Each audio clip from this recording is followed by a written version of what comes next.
Welcome to Rise Up and Fix It, podcast dedicated to empowering women. A podcast that empowers women and the marginalized community by helping them tap into their creativity. I'm the writer of the book, The Secrets of Becoming a Boss Bitch with a Heart of Gold. I'm a photographer, filmmaker, and producer. People know me as Ms. Monday. My co-host is Inna. She's an actress whose work you might know from films such as Dawn of the Dead and Transformers. She's also the founder and the creative director of Jewel Branding Studios. We have combined our talents and ideas to share tips and techniques on how our listeners can change life for good. Welcome to our podcast. In today's episode, we're going to talk about closing the deal and how sometimes we can stand in our own way of closing that deal by sabotaging and resisting success. Welcome to episode 10. I could see why some women avoid going on camera and they just want to record in their PJs. Totally. So much pressure to look beautiful. I know, right? It's growing on me. Yeah. Because we advertised me as blonde. Hair color. In the end, it doesn't matter. It's the message that we're sending. Yeah, for sure. I'm going to just lower You remind me make. of strawberry shortcake. So cute. Do you like? Aw, cool. Okay, so welcome back to another episode of Rise Up and Fix It. Today's episode is pretty exciting because we're on camera. Yes, for the first time ever. Are you nervous? A little bit. Yeah, a little jittery. It's new. It's something new for us too. To be on camera finally. Feels nice though. It does, yeah. We're showing our listeners what we look like and also like the environment where we record all our podcasts. We've learned a lot recording the last 9, and this is episode 10, the finale of this season. Today's episode is about closing the deal, and it's ironic and so suitable because we are closing this season, these 10 episodes. This is our last one. Yeah, there's so many women out there that don't know how to close a deal. So what a wonderful topic to end on. What does closing the deal mean to you? Like when you say there's a lot of women that can't close the deal, what have you seen in the past as an example? I think women self-sabotage a lot. We have a tendency, I mean, not all women, but there's a lot of women and a lot of people in general that, you know, have ambitions, have goals, have drive, have all these ideas that they want to achieve or they want to do things. But then when the opportunity is there and it's right in front of their face, they sabotage it. And they don't believe they're worthy of it. Yeah, for sure. I mean, we can sabotage in intimate relationships. Yeah. We can sabotage in business relationships, in friendships. So for me, sabotage is aiming for a goal. And just when you are ready to receive all that you've desired and all that you've worked so hard towards, there's something in you that says, I'm not worthy. I don't deserve this. And subconsciously, it is such a subtle thing. We do something that stops us from getting that good thing in our life. Totally. Yeah. What do you believe is the reason for that? Fear. What we said in episode 1, when you succeed, it's something new. You haven't experienced that success before. So with that comes a lot of unknown. You have to step into the unknown and deal with that success. It's a lot of responsibility to be successful. And it's so suitable that we're talking about this because this is episode 10. We're about to release our message. We're very passionate about what we're talking about, but what we've been saying might be misconstrued. Some people might misunderstand us. And when you put yourself out there, it comes with a lot of responsibility, but also with the knowledge that someone is going to criticize your message. Somebody's not going to like what we're saying. And so you have to step into that unknown and trust that what we're saying comes from a good place and that we're here to help women. And get uncomfortable. Yeah. Like that's part of the process, I think, is like we love to live in comfort. You have that little bubble that you feel good and safe in. So stepping out and putting yourself out there is like a whole new... It's a new world. Yeah, right? It's a new experience. It's happened to me before where I've sabotaged intimate relationships where you're dating someone and you do something that stops that relationship from progressing further because there's a part of them that gets to know this person and then this fear kicks in they don't allow themselves to go to the next level of the intimate relationship because it's the unknown, and no one's ever good enough for them. Yeah. So if we go back to what you were just talking about, relationships, like why people Why do we sabotage? Yeah. I think for me, it's not just fear. I think that has to do a lot about your upbringing and how your home was when you were a child. Because I think when your brain starts developing as a child and as you grow into your teenage life and then you become an adult, a lot of patterns are developed based on how you were treated as a child. For sure. So there's a healing journey and an understanding. And I think as long as you're aware of your sabotaging, then you can overcome it. But a lot of people don't even understand or even see that they're sabotaging. Right. They're dragging their past patterns, their past bad behaviors into their future selves. Totally. Yeah. Like, say if you were ignored as a child, you're going to believe that you are someone who deserves to be ignored. Or you seek out other relationships that has that familiar pattern. You seek out a mate who doesn't really listen to you or really doesn't respect you. Totally. And you associate that with love because was a child to you that meant love because that was your relationship within your family dynamic. Yeah. So that's why it's so hard to break out of the pattern. Like, it's really your subconscious mind always bringing you back to what is familiar. So what happens is that you're like, I want to change. I want to do this. I want to do this. But then your brain goes, wait a second, that's not who you are. You are this person. You deserve this. And so it takes a lot of effort and to see that and recognize it. Because I think what happens is, when you are in this vicious cycle of bad relationships, it's just a pattern that needs to be broken. Because I came from a family where I was listened to, I was respected. My parents praised all of their kids. They gave us so much love, respect. And so my journey has been relatively easy. Not easy. I'm not going to say, listeners, it's not easy. I've worked my ass off. But I mean, I haven't had a lot of blockages or things I had to work through because I had so much confidence. And so that's why I believe, as a parent, it's so important to give so much encouragement and just to build the confidence and love your children so much. And then if you are aware of the things that you sabotage, then you obviously have to work through it. And that's a healing journey, right? But I believe that's one of the reasons why I was manifesting and creating based on my foundation. So it was maybe a slightly easier journey. Right. Than someone who's had a lot of trauma. But you can persevere and you can become a better person if you've had a not the best upbringing, just as long as you understand your resistance, you understand what's holding you back. Yeah, right? You bring awareness to it and you work through it. So if you see a certain pattern where you don't finish a project or you keep on getting into relationships that are toxic or you can't seem to find a mate that's there for you that respects you, then you have to look at yourself. Totally. You can't constantly blame someone else if there's a pattern there, a constant pattern. Yeah. There's a journey that needs to happen, a self-healing journey where you break that addiction almost. You're addicted to the emotions that rise up within that pattern. Mm-hmm. I'm reading this wonderful book right now by Dr. Joe Dispenza. It's called, him. oh my God, I love him so much, Becoming Supernatural. And he talks about the idea of dragging your past into your future because you are living your life and it becomes predictable. And part of that predictability is the thoughts that cause the similar emotions. So if you see yourself constantly feeling the same thing over and over again and thinking the same thing over and over again, and you don't bring much awareness to it, that basically paves your future. Your road is paved.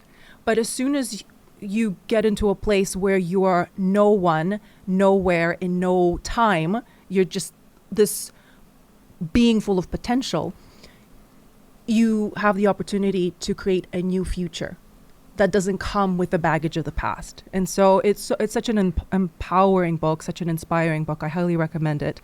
And he's amazing. He is amazing. I've listened to a lot of his YouTube talks. He's all over YouTube. He's been interviewed a million times, and every time I listen to it, I feel so empowered. He's life-changing. For sure. Yeah. And what I love about him is that he brings the science to the forefront of all his messages. It's not just ooh, spiritual, let's just close our eyes and meditate. He actually goes into how the brain functions, the different brain waves that you hit through meditation and frequency that your body exudes when you get into that state of gratefulness and feeling love.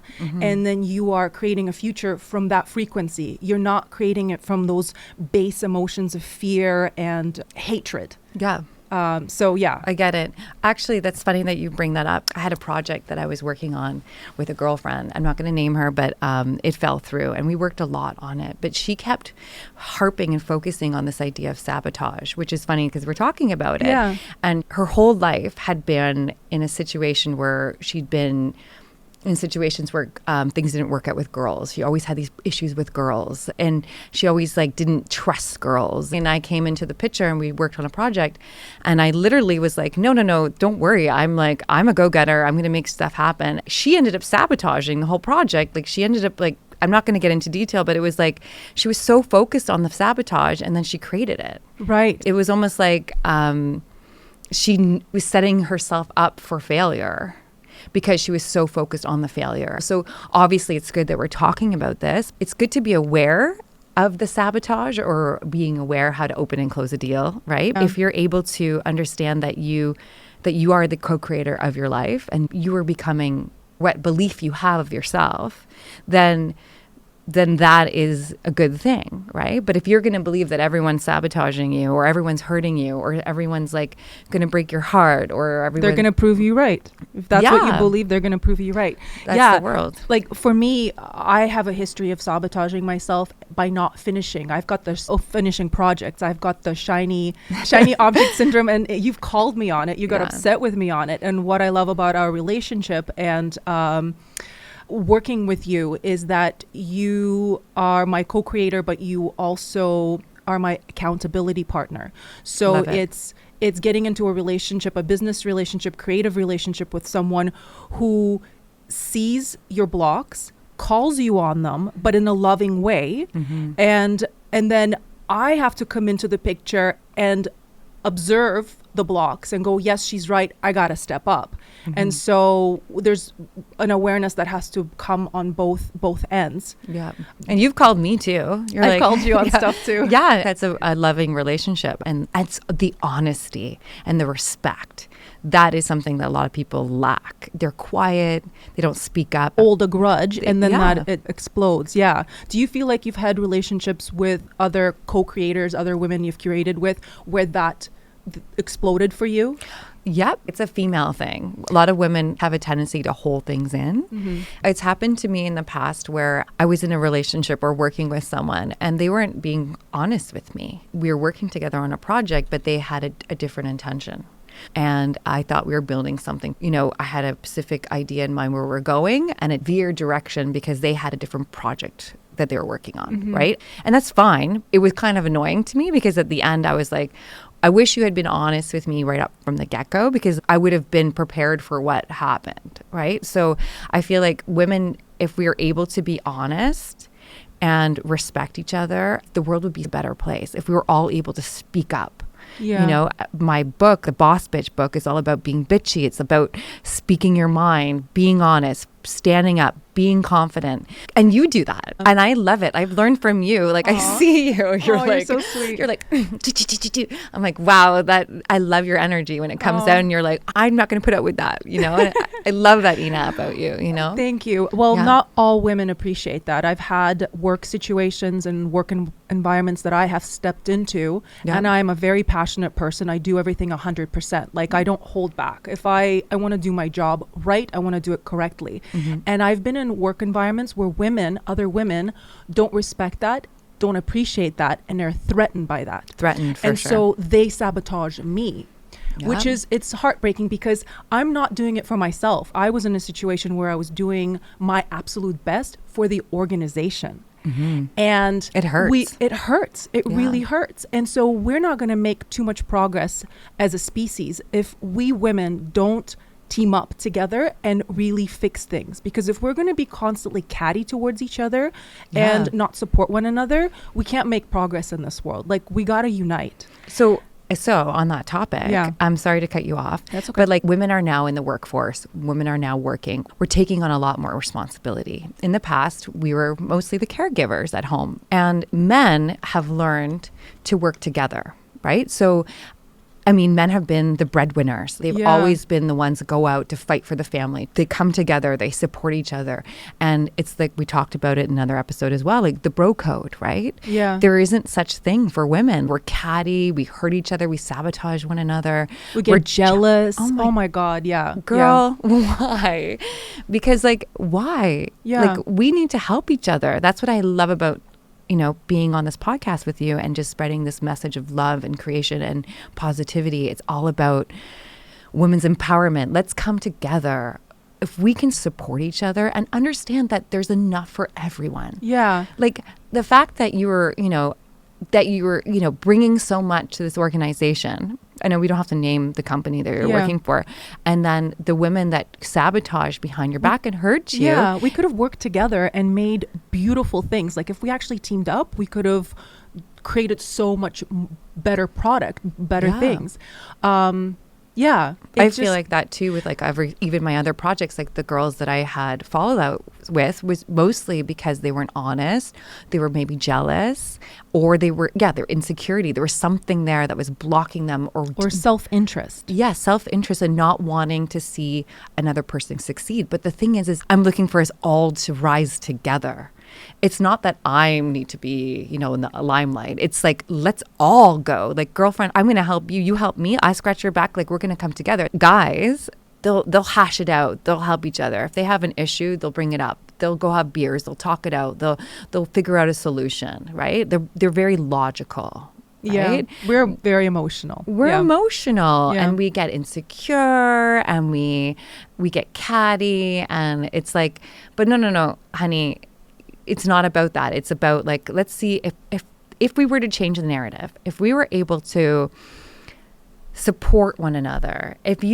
When you see a woman and you think about, okay, who is this woman? How can I help her bring home the bacon? You know what I mean? Like, how can I help her rise up? How can I help, if we all looked at women like that, like if we looked at everyone as if like we were all there to help one another, what an amazing place we would live in. Yeah. This world would be amazing if we all helped each other. For sure. Especially women helping women. Yeah, right? we live in a very interesting time where the way women operate, the way women look at the world and the opportunities that are coming our way and the opportunity to be vocal is changing the dynamic between us and men. Mm-hmm. And so before, the man was a breadwinner and the woman was a housewife, which is such a commendable, important job, big job, something that we weren't paid for it. Our mothers, our grandmothers weren't paid to be housewives. It's a hard job. It's a hard job. And it is a job. If you were to pay for everything a woman does in a household, it would be a really good salary. And if we are in our Athena power, the warrior goddess, which is beautiful, we cannot forget our Aphrodite. We cannot forget our feminine. Yes. And I think a lot of women are struggling with that because they're so, and I speaking for myself, like when I decided to have a career after being a stay-at-home mom for so long and just auditioning and acting here and there, I had to find a balance between being with my family, being with my kids, and pursuing a career and all my creative projects. It's two different ways of thinking and operating. You have to put one aside and become the other. Mm-hmm. And it's a very hard balance. Yeah. And especially if you are a stay-at-home mom, and that's such a hard job. It is. Like, I know I'm able to step away right now because I have someone watching my son. But I know that, like, when I am with him, it's lovely. I love him to death. Yeah. But wow, they take, it's like being in an abusive relationship. Like you're constantly like having to deal with someone, like putting up with tantrums and dealing with being, getting your hair pulled and, you're like okay with it. Yeah. The but terrible twos, they take it out of you for sure. Totally. Yeah. But I respect women who decide to stay home. That's amazing. Yeah. But going back to like a topic of sabotage or closing and opening the deal, like we're going to talk a little bit about business too, because I think that's like good for our listeners. But like, there's so much opportunity out there. So if you are a woman and you're looking to get into the workforce, or you are in the workforce and you realize that you might be sabotaging yourself or your potential, you gotta face that. I was talking to another girlfriend of mine a couple of days ago, and she's a writer, and she was saying how, you know, she was sabotaging herself all the time. Like she never felt like she was good enough. And actually I felt like that too as a writer. Like I just finally, but you know what it is? So there's different ways that people sabotage. And I felt like I have a bit of like a perfectionism issue where I believe that I need to produce everything perfectly. And that is my sabotage. So I know that is something that I'm working on right now because of like, there's different types. Yeah. And there's different words for sabotage. I think here we're dealing with resistance. You're resisting accepting the fact that you are a good writer. Yes. And what we believe is the reality. Yes. Yeah. So I'm coming to terms with that. And I've now finally, I feel like I healed and I've gone through that, and I'm owning it now. Like I'm good. You know what? No doubt. No doubt. Like this is one life. Keep going. Do what you love. If that's something that you want to do, and that's something I wanted to do, I wanted to complete. I really wanted to write a book, and I did it. And I'm so excited for us to write our book because we're going to write a book too. Listeners, Inna and I are actually working on a book together. I know there's a million projects that we're talking about in every episode. Talk about multitasking. Yeah, we're good at that, right? Yeah.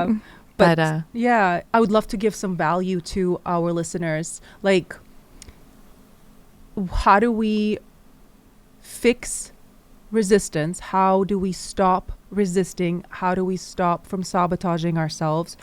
What are the signs, the clear signs that we are stopping ourselves from achieving the greatest good? Mm-hmm. And for me, the learning lesson has been to find an accountability partner like you who calls me on my crap. Okay. And also, again, going back to the first couple of episodes, meditating, just because then you witness the patterns. I've been witnessing patterns in my life. This is what I've learned from my journey as an artist of not completing projects, not achieving the goals that I've set out to achieve. I think you know deep down inside that you're supposed to do something, or you want to do something, and you purposely pull yourself back. You know, like maybe it's you want to go talk to that guy, or maybe you want to write that email or apply for that job, or you want to do that task, or you want to complete that task. Someone who completes, right? And if you see the pattern that you're not doing that, then you need to know that that's something you want to change. And that's something you're consciously change it. Yeah, you have to be aware of it and then try to push yourself. So it's about getting uncomfortable. Let's bring back to what we talked about at the beginning of the podcast about being uncomfortable, like versus living in comfort, right? Comfort is the easy. Familiar. The familiar way of operating is easy. It's so easy. Push yourself past that. Yeah. Yeah, it's so easy to just like hide or pull back and not complete. But there's such a satisfaction when you persevere and you go that extra step and you get that done, you complete a task. And I think the way I've done it, I know that you and I do this too. We create like to-do lists and we figure out what needs to be completed. And I think if you don't look at the big picture, because I think that might be one reason why a lot of people stop too, is because they look at the big picture and they get scared. Overwhelmed. It's overwhelming. They're like, whoa, how am I going to get there? And it's like, no, let's think about the small steps. Sometimes just slowly achieving it is better than, getting there quickly, just preparing yourself. Like say, for example, you want to start running or working out at the gym, right? Maybe it's just as much as putting on running shoes. And consistently every day. Yeah, maybe not. It's not about running. It's just starting. Like, what is it? Like getting your head into a new space and getting comfortable with it, and then slowly growing and getting better and better and better until you're actually out running and then doing the task that you wanted to achieve. Small, tiny steps towards the direction. Yeah, I'm glad you brought that up. I feel like the best way to build really good habits, and this has worked for me, is starting with doing something physical, like setting goals within getting fit. Yeah. And so you actually get feedback when you put in that consistent workout schedule and you see the results on your own body, then you start to get confident and go, okay, like there's a consistency to me putting in the time and what I get back out of it. So then I could do the same thing with other things in life. So, but if you're physically capable, start working out and build yourself a routine. Get a trainer if you can. Like, they will be your accountability partner. Earlier, you said there's some people that are really good at opening, and then they are terrible at closing the deal. Like, you have a couple of girlfriends who've been dating and they get into a nice relationship, and then for some reason, she just can't get that guy to commit. There's something that she's doing, or she herself suddenly gets cold feet and doesn't want to commit. Like in projects, I've seen it with friends who start scripts together, film projects together, and they're working and putting in those hours, and then it comes time to pitch the project, and they're in front of the decision makers. And my friend's partner would go and sabotage it by just behaving really negatively, or just not responding to feedback, or the ego kicks in and has to win. I mean, that's a huge part of resistance and sabotage is the ego. This idea that I have to be right. I have to be important. It's difficult. Be right? humble. It's being humble. Being humble is hard. But through business, what I've learned and what can benefit anyone that listens to this is like how do you open and close a deal? How do you land that client? I find this is a very important topic. Obviously, you have to work through the sabotage first, so make sure you're not sabotaging yourself, because there's no point even trying to do business if you're going to be sabotaging it, right? But if you feel like you are ready to now approach business contacts and approach investors and approach people or work with people or sell a product, how do you know you're winning? You know you're winning when your customer is thanking you. You're closing the deal is when your customer is thanking you to work with them. Like, they want to work with you because they appreciate you and the value that you're bringing to the table. And how do we do that? So it's about giving value and, giving. People don't realize that in business. They just want to make the money. They just want to close the deal. They just want to walk away with the prize without actually putting in the effort or the value into the project. So in business, what I found works is that you show them your value. You show up with confidence, with an awareness and an understanding and compassion for your client, consumer. I don't know if you're selling a product or you're providing a service or a package or whatever it is that you give them enough value that they respect you and they want to work with you, happy to give you their money. Then you're golden. That's how you close the deal. If you are just selling a product and you're just putting it out there and saying, hey, buy this product, but you're not really providing value attached to that product, you're probably going to fail. Yeah. And there is like tactics. I mean, there's salesman tactics of like, saying certain things or, trying to convince someone. But at the end of the day, you want to make sure that you are appreciated and loved. So I find in business, promise big, but then deliver and deliver good.